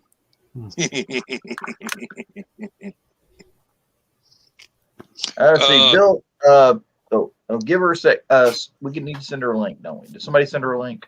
I guess Dan's going to have to because I don't have her on my private messages. Let me look that up. So, John, Yes. I was looking through my itinerary, and it will be day 7 that I will be at the American Cemetery in Normandy. Ah, Ooh. Day 7 of 9, so it'll be near the end of the trip. I'll be tired, but 7 of 9. Just look for Jerry and tell her I love her. Is she gonna be in the Not- cat suit? Okay. Hey, did you see the trailer for season 2 of Picard? Yes. I have not. Apparently, she's like having a delusion or something, and she looks in the mirror and she doesn't have any of her Borg Borg implant. Borg implants. hardware. No, You know what there- that means? there I can is- tell you what that means right now. She made it back to Unimatrix 0. I can tell you right now what's going on. No. You know what? It's Q is involved. Yeah, Made it's it time back travel. Unimatrix 0. I'm calling it right now, and y'all are gonna go, damn, he was right. But yeah, Yeah. Even the Federation logo has changed. Yeah, Yes. yeah, they're bouncing around in time. I think they're going to do a plot line similar to Best of Both Worlds, or what? Mirror Universe. No, Best of Both no Worlds. Mirror Universe. Screw No, Mirror no. Universe. Q came I in and hate destroyed- Mirror Universe. Yeah, where Q came in and destroyed 3 enterprises at once. Yeah, that It was one. a good day for Q. It was Yeah. That was the final episode. Yeah. Yes. Well, it was a 2-parter. Yeah. Did we It was send Best- Ava Best Marie? Small Small Worlds, I What a believe. long, strange trip it's been. but, Well, they made it a 2-parter. It was actually a 2-hour episode when it aired. Right. Yeah. Yeah. But in syndication, it's 2 parts. Yeah. they should have used that for the first next gen movie instead of the one they did. See, the first next gen movie was First Contact. No, the crossover one. Oh, really? Yep. The one Oh. with Kirk? Yep. That Uh, one did not need to be made. Excuse me. Oh, well, look who's here. Hello, Anna Maria. Hello. Hey, Dan. Lewis, Hey, darling. before we get talking with Anna here, I loved how you commented, and I said the best closing line of any series ever is, Something's wild and sky's the limit. sky's the limit. Yeah. And I said, and then, Nothing's wild and sky's the limit. yeah, nothing's wild and sky's the limit. And then the opening line of Picard is see and call, Yeah. which just tied. Yeah. It was a perfect connector. Yep. Yep. Well, welcome to Stupid O'Clock. Hey. Now, should we call? What should we call you? Amelia, Rhea, Anna Maria, Rhea. Rhea. Okay. Rhea, Ren, hey you. No, there's too many All hey right. yous on here. We need to be specific. Rhea or Ren, either one. Okay. So, tell us a little bit about yourself. Oh, you didn't ask her 3 questions. Well, okay. Okay, so what are the Well, 3 questions? What Hit are the me. 3 questions? Who are you? What are you doing? How the hell did you get suckered into this? I mean, why are you on this show? I'll start with the last one, Dan. We can finally blame Dan for something. Who says I'm Oh, the you only can one that can blame me look him for up on the anything, other but I didn't screen? expect anything but her. I'm Anna Maria Salvaggio, and I am an illustrator, graphic designer, author, publisher, editor, paper artist, Do a you work little for bit of yourself? everything, Can't hold a job, all the huh? things. Actually, I worked in bookstores most of my life. Worked for Macmillan in the mid '90s, and ended up designing books, editing books, do book covers. I've been working in and around the publishing industry since the mid '90s. I've been freelance for 36 years, full time from home for 20. And Wow. yeah, I love what You I were do. I way do ahead all of the sorts of curve. stuff. Children's books, the whole nine, paper goods. These days it's t-shirts, stickers, character design, like this little guy is for one of my children's books. I love that. Aw. I love that. 'cause Oh, I've always- How even cute. the backside. I just got the fabric. I love Around that the because other I've day. always wanted to do coloring books. Yep, I do those too. So this is a plushie prototype. Oh, So how I just neat. got him in the mail. So he's going to be done. And then I've got a Yeti I'm working on too. Oh, That So looks I do all just sorts of like a stuff. Yeti. So there's the backside. But and but now yeah, Nick he's going to be a Tucker's plushie. excited. That's actually for a graphic novel. I've got a Yeti and a moon rabbit. Moon rabbit is my logo branding. In fact, I have bunnies everywhere. That's part of my Twitch Oh, thing is channel points. I've got a bunny hat and a 43-inch version of that bunny that rub the belly for luck and hug the bunny and put the bunny hat on and wiggle the ears and the whole nine, so they all have fun with it. But I didn't know you guys were on Twitch. Yeah, we're on. Yeah, we That's Joe- started. that's Joe's fault. Yeah, I'm just shotgunning. I mean, we're on 8 channels right now, so we're just shotgunning the field and seeing what we, Yeah. like throwing spaghetti at the wall and see what sticks. I'm getting ready to, Brian had actually told me about StreamYard, and I also had one of my students mention Restream, which is something that I'm looking into as well. Well, if you But I go know with, Twitch, if you've got affiliate, you've got certain rules with reposting your content once you hit affiliate. okay, So I'm assuming you guys know that you can't, I guess there's some kind of a rule that you can't dual stream YouTube and Twitch once you make affiliate. okay. Well, we've only got like 4 people that watch us on Twitch, so 5 now. you're supposed to have like what, several hundred? They said, I want to say they said like 100, but Okay. I ended up, We're had like real 35, I think, low when I on got the it. YouTube radar. I think I had like 35, and I've got 265, I think, now on Twitch. I wish we had those numbers. Let me take a look. I got more on Instagram, I think, than anywhere probably, because I've got about 1,200 on Instagram. Let me take a look. Well, here. if you want to go with StreamYard, let me know, and I will give you lessons. Okay. Oh, Joe Dog I is the podcast too. StreamYard guru. Let me tell you. Yeah, StreamYard looks interesting. How is the chat? Does it have stuff marked as far as like you can tell where somebody's on YouTube and somebody's on Yes. Facebook? Yes. And, okay, that's one thing that I didn't, because I stream 3 times a week on Twitch. I do 2 art streams and 1 gaming stream. And the gaming one, I tried doing the multi-stream between YouTube, Twitch, and Facebook, and it was really hard to see chat because it was on 2 different tabs. So you had to, if I'm gaming, I can't switch between tabs. Yeah. Laura is. Hey, Bill. I got Now, second. There you go. We finally got Bill in. Yeah. And well, if you look over to the side, you can actually see the chat. Uh-huh. And if you can't. look, We can, she can't. she can see the chat too. Yeah, I can Can see she? chat. Okay. Yeah. You I'm can not see even where logged in either. you can see where Bill commented from YouTube and where you commented from Okay, I see it. Facebook. Okay.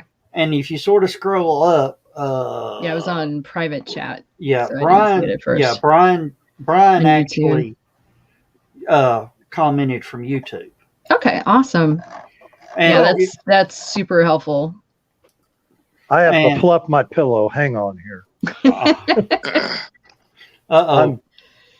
This is where I'm at, and look at that. I'm watching a Batman movie on. Okay, all right. Keep panning away so I don't get a copyright strike. Yeah, that's true. I watched it was only a few seconds tonight. Keep the camera on in case you're not wearing pants. Tell you the truth. No, I can't say that. Well, I can honestly say I have always streamed. Every time I have streamed on here, I've had pants on. Yay! You adulted today. Thank God for small miracles. I can say that too until tonight. Well, Lewis, I also need the extra filtration, but we'll just leave it at that. Yeah.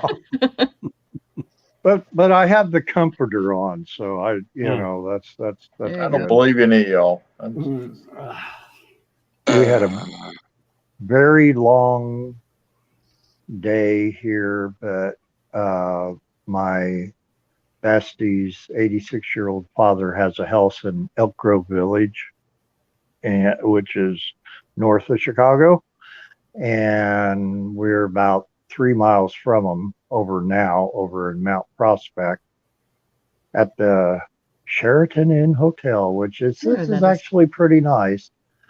We got in about 10 o'clock tonight, and there were people down in the swimming pool swimming still. It was like, warm enough. Well, no, it's an indoor pool, but still, that was so it's warm enough. Yeah, definitely warm enough. I'm from Florida. It's always warm enough. And then we heard 2 loud explosions. So I call Laura, when she calls me, and I turn around, I'm like, "Did you hear those explosions?" She's like, "Yeah, I was in the shower, but I heard them. What were they?" I'm like, "I have no idea," because there was just down the road from her dad's house, there was a big carnival tonight, and seeing all the people, and it was just a beautiful night. We went from 86 degrees today and hot and sweaty to like in the lower 70s tonight, and to see the carnival lit up, and it was just gorgeous, Fireflies were probably out too. Well, I thought maybe it was fireworks, but I'm looking out the window, and I looked out the window when the second explosion happened, but I saw nothing, and I'm like, okay, that's a little disheartening. Well, Lewis, did you hear the Lookouts fireworks tonight? No. Oh, I mean, I'm in Rossville. Well, I mean, I heard them good over here, so I didn't know if maybe. Well, of course, you're on the other side of the ridge too, so that may have blocked the sound. Yeah. My son was born July 3rd, and he was born at Erlanger. And this was back when the Lookouts still played at Engel Stadium. Across the street. I was holding him in my arms for the first time. Watching the fireworks? The fireworks started going off the 7th inning stretch. And I brought him over to the window and I said, "See how the city's welcoming you?" We could actually see the fireworks. It was awesome. Very cool. Oh. I think the last time I saw fireworks, we were out at Holly and Stevens Imaginarium Peeps, and he celebrates his birthday around 4th of July. So we go out, and they usually have fireworks, the kids out there doing mortars and stuff. Didn't get to do it last year. Don't think we're probably going to do it this year, but I know we're actually going to be, me specifically, involved in the virtual side for Imaginarium. Not quite 100% comfortable yet with going to conventions because we had COVID in February and I tested positive for 3 months. I ain't taking any chances. We've had both vaccinations, but I also know people that had vaccinations and still got COVID. So that was me. I had my first shot New Year's Eve. I tested positive on January 11th. Yep. and then got my second shot, tested positive one more time, and then 2 weeks after that, finally tested negative. So Yeah. I was positive for probably 5 weeks. Wow. Yeah. 3 months of not being able to go out and get my own mail was just like, nope, not Mhm. doing that again. And I've already Yeah. got immune system compromised. We're really, really blessed to have had a mild case. But yeah, it could have been a lot worse. So, and Yeah. we've actually known people that have died. There was one girl on Twitch that she was gone in a week. She didn't have any Mm. prior health conditions, and what happened to her was pretty horrific. Not like any other case that I'd heard. So it kind of makes you shell shocked a little bit. So Oh yeah, I mean, Yeah. it's bad, and the people Yeah. that say, "Oh, it's just a cold." Well, ask Yeah. the people that ever caught it how bad of a cold it is. yeah, Yeah. Lewis, Definitely. Lewis, you've been there. Oh yeah, I mean, I was blessed. I had a mild case, but my buddy Glenn Bolin died from it. Mm. Uh, Didn't you Condolences. say that you and your wife had already had papers drawn up to exchange passwords? Oh yeah, yeah. We had written down all of our passwords to give to each other in case one of us went. Made sure that we had access to all of our bank accounts, and because I mean, we split up the bill. We keep our own money. We split up the bills. She'll pay for the internet service. I'll pay for YouTube TV. She pays for one thing. I pay for the cell phones, and so we split up the expenses. But yeah, we went through all the procedures of making sure that each other knew the latest passwords and what was due when. Yeah, we were planning for it. It was Yeah, well, grim. that's just smart right That's there. just smart. Yeah. My Yeah, but- daughter with my health issues, she's been prepped for years. She's had to more than one time, grab stuff as soon as I say I'm calling 911 or whatever. She goes around and grabs keys, grabs, all that.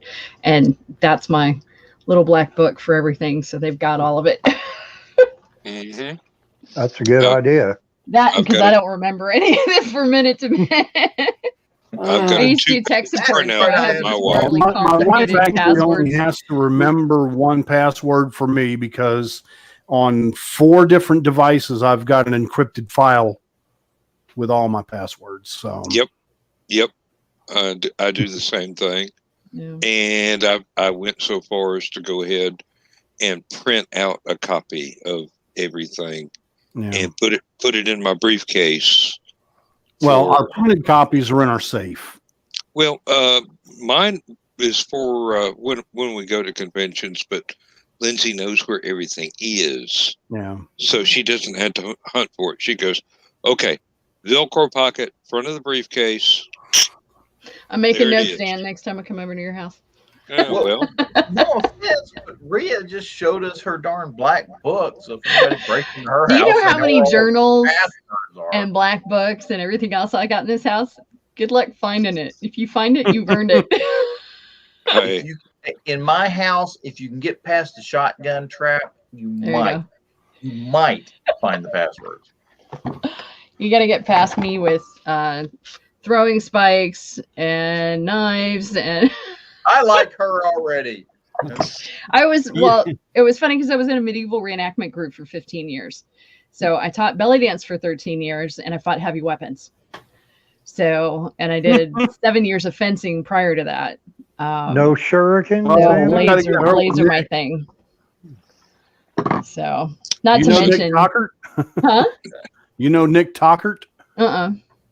oh, He's Sounds an familiar. You will. Yeah, he's a Where's frequent Nick when viewer we and need him? sometimes participant, and he I sent he him an loves invite. bladed weapons. Oh, I'm a blade girl all the way, and it was funny Oh, because my ex and I had Bladed weapons.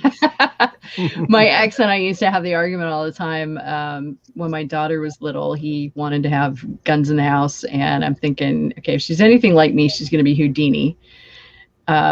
Second of all, My big fat white butt is not going to be able to stealth down the hall, get the gun out of the safe, load the gun, and she's in Tijuana. And he's like, well, I'll just get you a shotgun. You can just aim down the hall. And I'm like, if somebody has my daughter, I want a laser sight because I'm taking his head off his shoulders.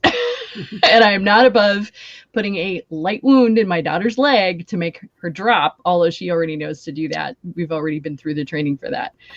I'd rather have her there and stay there than, you know, I had too many friends that were military growing up. That's why I have arts. cats. I don't even need a laser sight on the pistol. I just need just one of those little laser toys. Put it on them. The cats go, wah! Well, my There wife you go. has a Mossberg 500. Nice. And I told her, I Yeah. said, you know, you're a pretty good shot, but you'll never have to fire around because once you rack one in on a shotgun, The you know, noise a burglar will alone will defecate scare me. himself and leave a trail. I want Zoe's gun. I run the Kentucky Browncoats, so Firefly. Okay. Oh, And Buy those. I want at Zoe's- Sportsman's Warehouse. Mare's leg. Rossi makes a mare's leg. You can Ooh. buy them at Sportsman's Warehouse. Now You you're just got to talking. decide what caliber you want it in. I always liked, I grew up, for some reason, I had a thing for Glocks, and I have a feeling it has to do with Tomb Raider, admittedly. really? But I always wanted a match set of Glocks. Well, But, let me tell you a little something though. Yeah. I had to carry a Glock with the Bradley County Sheriff's Department. I don't like them Yeah. simply because of the plastic receiver. Yeah. We had 17 round clips, mags. Every shot, the center of gravity on that weapon changes. So I've opted for a Beretta simply Yeah. because it's all Berettas metal are good. and That is- first that round is to one of the last. problems. It's a That is one consistent of the center of problems. Yeah, gravity. Berettas are good. I was just, That I is think, one of the like I said, I problems think it was for the lightweight Tomb Raider weapons. thing. Yeah, you know, the Glocks look cool. Back but, when I had the um, body, I could actually cosplay her. I could never fire better than sharpshooter with a Glock, and I fire expert with the Beretta.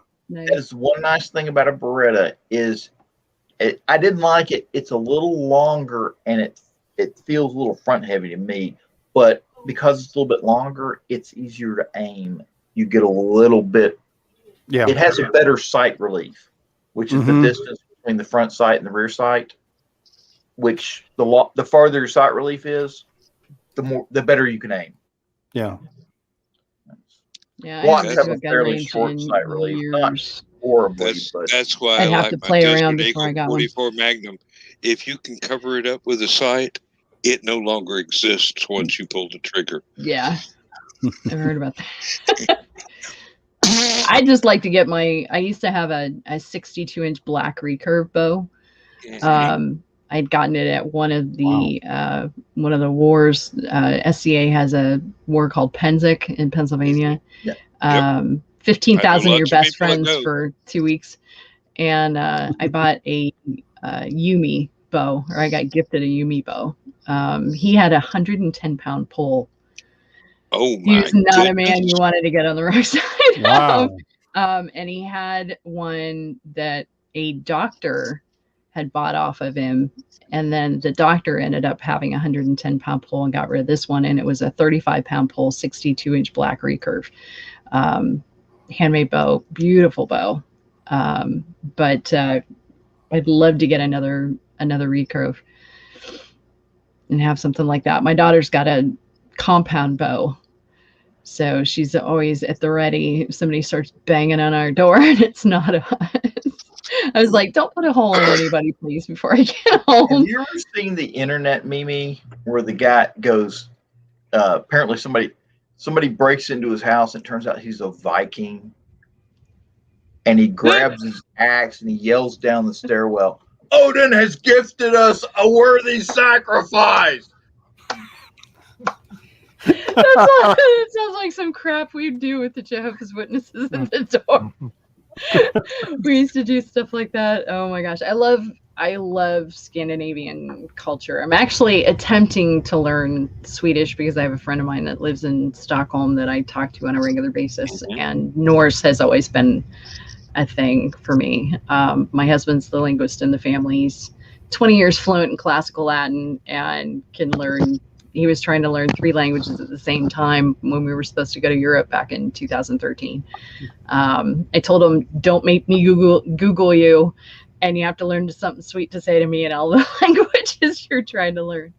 Because he was doing repetitive stuff around the house all the time, and I could tell. I was like, no, that's Italian. Okay, that's German. That's Swedish. That's Italian again. And so he was swapping back and forth. Q ABBA, Joe Dog. Q I ABBA. love the sound. No, can't. But I love the sound of the language, especially like Old Norse. That would be a definite copyright strike, Bill. Yeah. Oh, No, you. But were I would talking- definitely be screaming coming down the hall. In fact, I'm working on. I've got my hair is mostly white, and I've got the is that- sides shaved, and it's got a white. I've got a kind of a mohawk almost going. So I'm going for the Lagatha hairstyle. I'm gonna do the braids and everything, do the whole Viking thing. My daughter and I are both doing it. No, y'all were talking about messing with the Jehovah Witnesses. Mm-hmm. My aunt is a Dominican nun, Oh wow. and she was over visiting, and the Jehovah Witnesses showed up. So we let her answer the door. I want video of that if that ever happens again. I actually used to invite them in, and we would carry on because I'm Christian-based pagan, so I can talk enough on both sides. I'm too Christian for the pagans, too pagan for the Christians. I'm basically just an eclectic, open-minded Christian. Yeah. And I'd invite them in. They started bringing me books that weren't even Jehovah's Witness published stuff. They were bringing, they found out that I had an interest in multicultural and multi-religious research for my artwork and for my writing. And so they started bringing me reference books, some of the best books I've got over the years. But yeah, have some interesting conversations. I worked with some one time, and one of them, he was pounding me hard trying to get get me to fall. New tactic. Yeah. He was just constantly. And finally I turned and I said, let me get this right. You said only 144,000 are getting into heaven, right? And they go, yeah. And I said, you've already said there's 2 or 3 million worldwide. He says, yeah. I said, well, in the Christian faith, if you believe you're in, I'm going to go with them. I like the odds a little better. Yeah. Not even all Jehovah's Witnesses are expecting to go to heaven. Yeah. I had a pet python. I was sitting on the couch watching TV. Python was wrapped around my neck. Okay. Doorbell rings. Go to the door. It's the Jehovah's Witnesses. I'm going to hate to miss this, but I'll be right back. First one The beer's running through. disappears. Okay. The first Jehovah's Witness is gone. I'm pretty sure he smoked the tires on a bicycle. The second one, I'll give him credit. He hung around and told me and tried to hand me their little literature. And it's a little white piece of paper. He went to hand me the literature. Snake saw it and went after it. and that was it. He was gone too. So it was me, a snake, and a piece of literature. Did you have The a ball Jehovah's or a Burmese? The Burmese. Burmese. Jehovah's Witnesses never came back to that house again. Ever. Did you have any little stickers on your mailbox? Because if you have a No. mailbox out by the road, they Oh, put the these little colored dot stickers. And I was like, okay, I want the color code because I want to find out the don't stop here, this person's scary one, and just I can tell just you chicken which talk house them all it down was. the side of the mailbox and watch guy who somebody owned coming that by house- taking a look and going, whoa, okay. The guy who owned that house owned it for 7 years after I did that. Never saw a Jehovah's Witness. That's funny. When he moved to Nashville, he said, do you still have that snake? No, I don't have that snake anymore. Sorry. Oh no! Oh no! Oh no! Oh I don't no. believe it. I don't I believe it. believe.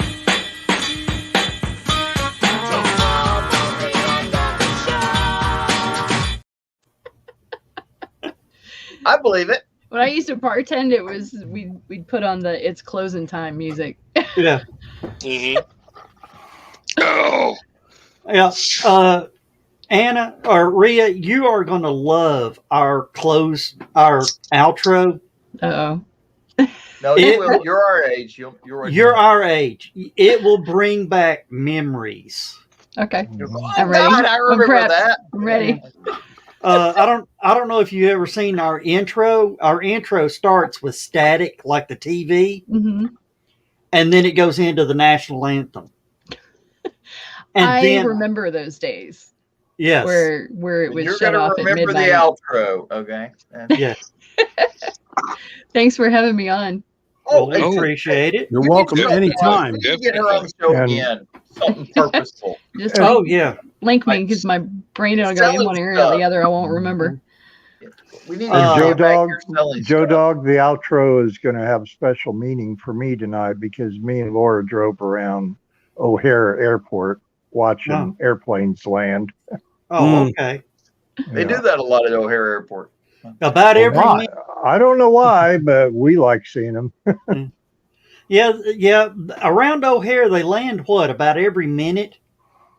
At least. Close. Now, Yeah. Those Atlanta When details- I worked for the airlines, I used to avoid Chicago. Yeah. Atlanta Hartsfield, it's every 45 seconds. well, when we was at her dad's house in Elk Grove Village, the planes were literally going over his yard. Probably every 10 or 15 minutes, we'd see one. And I kept looking up, and then eventually Laura would say, "Oh, after a while, you won't even look up anymore." And I'm like, "Oh, yes, I will." All my right. mom lives in the flight path for Level Field. So Oh. all night, Oh, all the wow. kids are in the backyard going, "Airplane!" All right, everybody. It is that time. It is time to say good night, everybody. Good night, So, everybody. Good night. so I No.